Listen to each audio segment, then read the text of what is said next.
আপনি জীবনানন্দকে পড়বেন না। যদি পড়েন আপনার বড্ড ক্ষয়ক্ষতি হয়ে যাবে, আপনি কোশমিনকালেও ভুলতে পারবেন না। জীবনের মোড়ে মোড়ে পাওয়া যাবতীয় দুঃখ আপনি ভুলতে পারবেন না।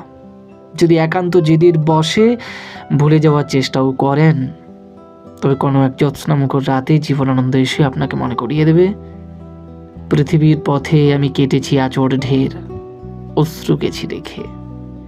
তবু ওই মরালিরা কাশ, ধান, রোদ, ঘাস এসে এসে মুছে দেয় সব।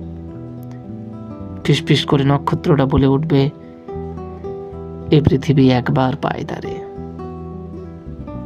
পায় না কো আর।